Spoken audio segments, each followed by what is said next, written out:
सियासत में कल तक जो पैर पकड़ता हो वो आज सामने आकर के गमछा लहराने लग जाए तो समझ लीजिए कि सियासत में राजनीति का जो एक समंदर है उसकी जो शांति थी वो अब तूफान बन चुकी है। अंत में तस्वीरें कुछ इसी तरह की हैं। देखिए किस तरीके से सोशल मीडिया पर आपको इस तरह के वीडियोस देखने को मिल रहे होंगे जहां डोटासरा के जो गमछा घुमाने वाला स्टाइल है उसमें नरेश मीणा भी अपना गमछा घुमा रहे हैं। और गमछा किसके सामने घुमा रहे हैं? गमछा डोटासरा के सामने ही, प्रदेश अध्यक्ष गोविंद सिंह डोटासरा के सामने ही नरेश मीणा घुमाते नजर आ रहे हैं। खैर, आज के सवाल क्या है इस पर सबसे पहले नजर डालते हैं। पहला तो सवाल यह है कि अंता पर के आर पार की लड़ाई शुरू हो गई है। अंता उपचुनाव में जो अब तक कहा जा रहा था कि प्रचार बड़ा ठंडा पड़ा है, देखिए प्रचार तो ठंडा था। अब देखिए चुनाव बहुत नजदीक आ चुका है और अब तक बड़े नेताओं की एंट्री नहीं हो रही थी, लेकिन अब अंता में बड़े नेताओं की एंट्री भी धीरे धीरे हो रही है। साथ साथ सियासी तपिश भी बढ़ रही है। ऐसा लग रहा है संग्राम छिड़ गया हो, आर पार की लड़ाई छिड़ गई हो। दूसरा सवाल, मोरिया बुलवाने पर सियासत क्या गर्मा गई है? कौन किसको मोरिया बुलवा देगा? क्योंकि ये डायलॉग तो डोटासरा का ही फेमस है कि इस बार उसका मोरिया बुलवा दिया, इस बार इसका मोरिया बुलवा दिया। तमाम चीजें डोटासरा अपने संबोधनों में हर बार कहते रहते, लेकिन अंत उपचुनाव की लड़ाई में सवाल यही है कि कौन किसका मोरिया बुलवा देगा। और सभाओं में, प्रचार में इस तरह की बातें सुनी कही जाने लगी हैं। तीसरा सवाल है, डोटासरा को लोकसभा की हार क्यों याद आ गई? उपचुनाव की हार क्यों याद आ गई? आखिर ऐसा क्या हो रहा है? क्योंकि जो राजनीतिक समंदर की शांति तूफान में तब्दील हुई है, इसमें डोटासरा के सामने दो चैलेंज खुले तौर पर दिखाई दे रहे हैं। और चौथा सवाल, वसुंधरा ने अंता में फिर क्यों की लोकल वाली बात? यह भी आपको बताएंगे। इन्हीं सवालों के जवाब टटोलने की कोशिश करेंगे। वीडियो में आगे बढ़े उससे पहले आपको बता दें, राजस्थान की राजनीति, उसके सटीक विश्लेषण और अंदर की खबरें दिखाने वाला स्पेशल शो इनसाइड स्टोरी के साथ मैं हूं भविष्य त्यागी। तो अंता में उपचुनाव की सरगर्मी बेहद तेज है। अब आर पार की लड़ाई के मोड में हर कोई नजर आ रहा है। जैसे जैसे चुनाव की नजदीक पास आ रही है, बड़े नेताओं की एंट्री भी प्रचार में होती दिख रही है। आज देखिए वसुंधरा राजे ने भी अंता में मोरपाल सुमन के लिए प्रचार किया, उस पर बाद में आऊंगा। लेकिन पहले जो कल घटनाक्रम हुआ उसकी तस्वीरें तो आप लगातार देख रहे हैं टीवी 9 राजस्थान के माध्यम से, किस तरीके से गोविंद सिंह डोटासरा को जब एक प्रचार के दौरान आमना सामना नरेश मीणा और गोविंद सिंह डोटासरा का हुआ। एक बार तो नरेश मीणा के समर्थकों ने डोटासरा की जो गाड़ी है उसको घेर लिया, उसको रोकवा लिया और उसके बाद नरेश मीणा डोटासरा के सामने ही गमछा लहराते नजर आ रहे हैं। वो तस्वीर आप लगातार देख रहे हैं। देखिए विंडो में भी आप साइड में वो तस्वीर देख पा रहे होंगे। अब इसके बाद से माहौल बेहद गर्म है। खुद नरेश मीणा ये कह रहे हैं कि भाई अंता में मैंने बचा लिया, नहीं तो डोटासरा का मोरिया बोल गया होता। देखिए कल तक जिससे टिकट मांग रहे थे नरेश मीणा, आज अंता में उन पर इस तरह की बयानबाजी कर रहे हैं। हालांकि बयानबाजियों में जो तलखी है वो दोनों तरफ से ऐसी ही है। कहीं किसी तरह की मर्यादा और किसी तरह की सीमा, कोई सीमा में रहकर बयानबाजी करने तक सीमित नहीं। हर कोई मर्यादा से ऊपर जाकर उस सीमा को लांघ करके बयानबाजी कर रहा है। डोटासरा भी कह रहे थे कल कि भाई कल जो मेरे पैर पकड़ते थे पार्टी में आने के लिए और पार्टी में आकर के भी, और पैर पकड़ने के बाद वो चुनाव लड़ने चल देते थे, इस तरह की बातें नरेश मीणा को लेकर वो भी कर रहे थे। लेकिन अब देखिए जिस तरीके से नरेश मीणा एक तूफान बनकर कांग्रेस के सामने अंता में खड़े हो गए हैं, ये कांग्रेस के लिए अलार्म है, बड़ा अलार्म है। कांग्रेस जिस कॉन्फिडेंस के साथ लग रही थी वो कॉन्फिडेंस अब थोड़ा कम होता नजर आ रहा है। कम किस लिए हो रहा है? देखिए अब तक अंदर खाने जो खबरें चल रही थी, जो चर्चाएं चल रही थी, मैंने आपको पहले भी बताया था कि डोटासरा, चूंकि यहां पर अभी पायलट और गहलोत की एंट्री नहीं है, अशोक गहलोत और सचिन पायलट बिहार चुनाव में प्रचार में व्यस्त हैं। ऐसे में बड़े नेताओं की एंट्री ना होना कांग्रेस की तरफ से, लोग कह रहे थे भाई डोटासरा चाहते नहीं यहां से कांग्रेस का दावेदार जीत जाए, क्योंकि गहलोत के करीबी हैं, अगर वो जीतते हैं तो गहलोत का दबदबा और आगे बढ़ेगा। राजनीतिक हैसियत डोटासरा से और आगे बढ़ेगी। हालांकि पूर्व मुख्य 3 बार के मुख्यमंत्री हैं, डोटासरा से जाहिर है एक बड़ा कद रखते हैं, लेकिन संगठन पर पकड़ और मजबूती, चूंकि डोटासरा प्रदेश अध्यक्ष हैं, तो उसमें कहीं कमी आ सकती है, उस प्रभाव में थोड़ी कमी आ सकती है अगर यहाँ पर जीत जो है वो कांग्रेस पार्टी के दावेदार जो कि अशोक गहलोत के करीबी हैं उनकी हो जाती है। तो लेकिन अब देखिए, डोटासरा का थोड़ा डर सताने लगा है। डोटासरा को दरअसल समझ आने लगा, एक तरफ नरेश मीणा है जो बराबरी की टक्कर दे रहे हैं, उनसे किस तरीके से निपटा जाए, क्योंकि अब तो वो सामने आकर खड़े हो गए, अब तो वो आंखों में आंखें डालकर बात कर रहे हैं, अब वो आंख झुकाकर की बात नहीं कर रहे हैं। हालांकि नरेश मीणा की जो स्टाइल ऑफ पॉलिटिक्स है, जितनी आक्रामकता के साथ वो अपनी पॉलिटिक्स करते हैं, उसमें आंख झुकाने वाला विकल्प नहीं है। लेकिन टिकट को लेकर पार्टी में जब तक थे तब तक जाहिर तौर पर एक सम्मान की जो सीमा थी वो बनाए रखी थी, लेकिन अब वो सीधे सीधे तौर पर राजनीतिक आरोप प्रत्यारोप भी कर रहे हैं और खुले तौर पर सामने आकर चैलेंज कर रहे हैं। उन्होंने कह दिया कि भाई मैं मोरिया बुलवा देता, इस तरह की बात उन्होंने कह दी। लेकिन डोटासरा को एक तरफ नरेश मीणा चुनौती दिख रहे हैं, दूसरी तरफ अब चुनौती ये भी लगने लगी है कि अगर यहां पर कांग्रेस पार्टी की हार हो गई तो सीधा हार का ठीकरा कांग्रेस के शीर्ष नेतृत्व की तरफ से डोटासरा पर फोड़ दिया जाएगा। अब डोटासरा को इस हार से अपनी कुर्सी का डर सताने लगा है, क्योंकि भाई शीर्ष नेतृत्व ने सचिन पायलट और अशोक गहलोत को जिम्मेदारी बिहार की दी है। ऐसे में अगर पायलट गहलोत प्रचार के लिए नहीं आ सकते प्रमोद जैन भाया के, तो ये पार्टी ने उनको जिम्मेदारी दी है। ऐसे में उनकी गैर मौजूदगी में डोटासरा की जिम्मेदारी बनती है कि यहां पर मजबूती के साथ प्रचार करें। तो अब उनको लगने लगा कि भाई लोकसभा में देखिए, ठीक है 8 सीटों पर झटका बीजेपी को लगा, लेकिन कुल मिलाकर के उतनी सीटें नहीं निकाल पाई कांग्रेस पार्टी जितनी उम्मीद की जा रही थी। ये हुआ कि भाई देखिए डोटासरा के रहते हुए कमबैक नहीं हो पाया, बहुत बड़ा कमबैक नहीं हो पाया।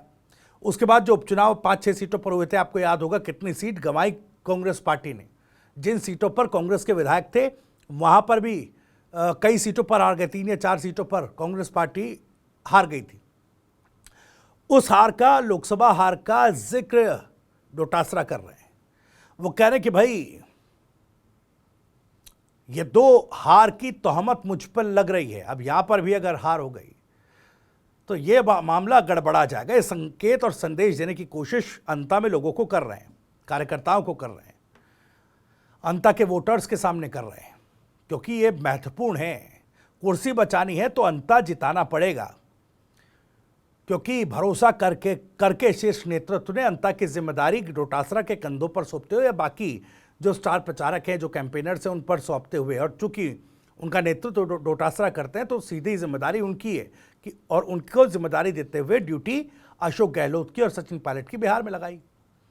तो ऐसे में अब लगने लगा है कि शीर्ष नेतृत्व को समझा नहीं पाएंगे कि अगर थोड़ा प्रचार में कहीं ढिलाई बरती तो फिर मामला कुर्सी के लिए भी गड़बड़ हो सकता है, प्रदेश अध्यक्ष पद की कुर्सी।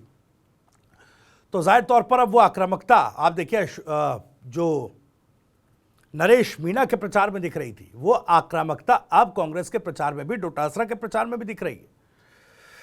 देखिए जिस तरीके से गाड़ी रोकी गई डोटासरा की, नरेश मीणा का आमना सामना नरेश मीणा और डोटासरा का हुआ, गमछा लहराया गया। उसके बाद देखिए किस तरीके से जवाब दिया गोविंद सिंह डोटासरा ने। उन्होंने एक तरीके से कह दिया कि भाई मैं इस प्रदेश के सबसे बड़े समाज से, सबसे बड़े वर्ग से आता हूं। वो ये बताना चाह रहे थे कि देखिए इस प्रदेश का सबसे बड़ा वर्ग जाट वर्ग है, और आपने तो मेरी गाड़ी रोक ली, अब आप जाइएगा तो मेरा समाज भी आपकी गाड़ी रोक सकता है, आप जरा ध्यान से जाइएगा।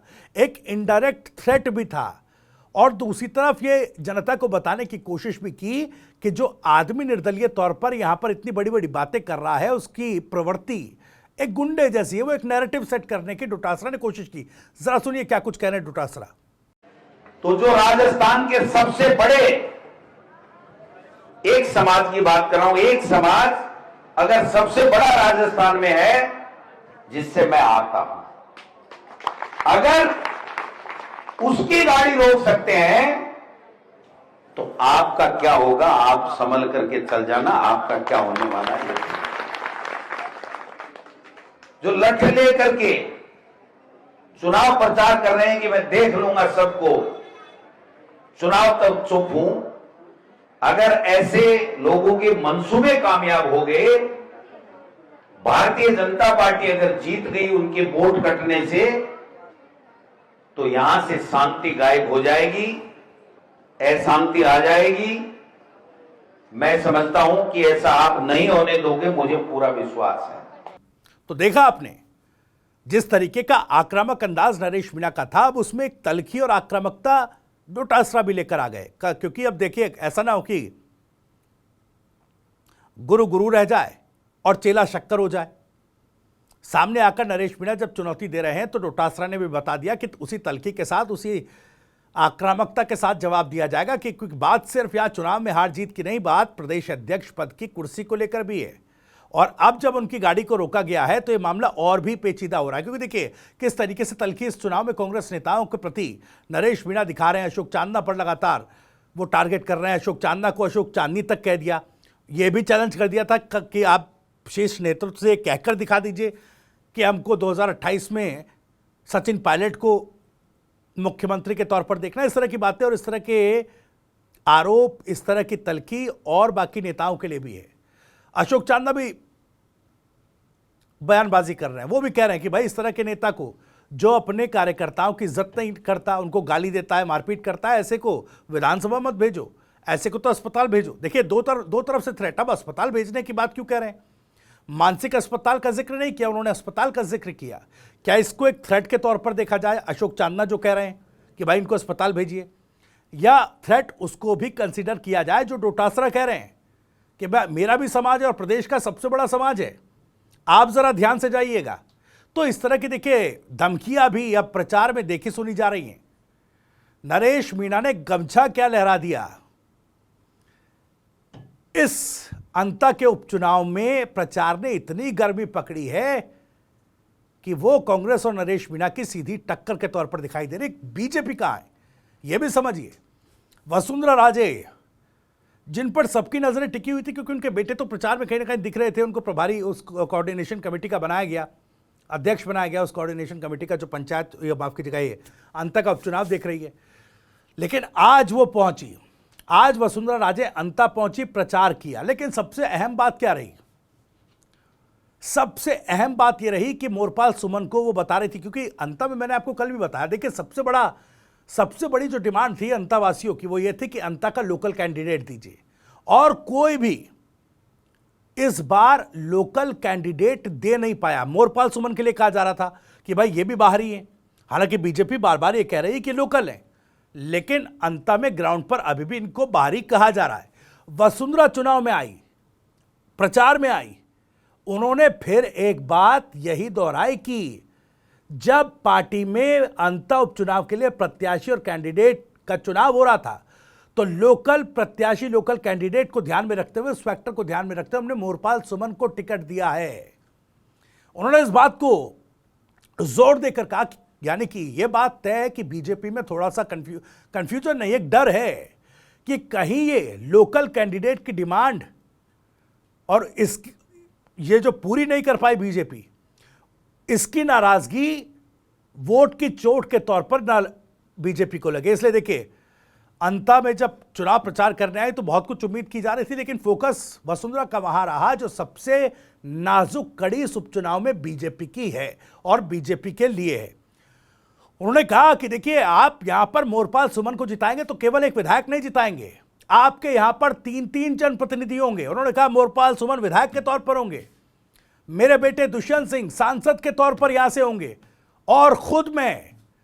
अब देखिए कितनी बड़ी एक तरीके से बात वसुंधरा राजे ने कह दी, पूरा इंजन उन्होंने बता दिया कि किस तरीके से इस विधानसभा सीट पर जीत हार की अस्मिता वसुंधरा राजे से सीधे तौर पर जुड़ी हुई है और बीजेपी के लिए कमजोर नफ्स जो बनी हुई है, लोकल कैंडिडेट ना उतार पाने के, उसको भी ये बताना, उस नैरेटिव को गढ़ने की कोशिश की जा रही है कि भाई लोकल है। अब कितना लोकल है मोरपाल सुमन, ये तो वहां की जनता तय करेगी। लेकिन अब जो ये प्रचार में गर्मी दिखाई दी, जो ये आंखों में आंखें डाल करके अब धमकी भरे अंदाज में प्रचार चल रहा है, इसका क्या इंपैक्ट और आने वाले दिनों में दिखेगा। और वसुंधरा राजे की जो अपील थी आज, ये बीजेपी के चुनाव प्रचार को कितना और एस्केलेट कर पाएगी, इस पर नजरें टिकी रहेंगी। फिलहाल आपको ये जानकारी और वीडियो कैसी लगी कमेंट करके मैं जरूर बताइएगा। आप भी इस मामले पर कुछ कहना चाहते हैं तो कमेंट बॉक्स आपके लिए खुला हुआ है। अपनी बात, सवाल और राय कमेंट बॉक्स के जरिए हम तक पहुंचा सकते हैं। राजस्थान से जुड़ी और भी तमाम खबरों को सबसे पहले जानने के लिए सब्सक्राइब जरूर कर लीजिए TV9 राजस्थान। नमस्कार।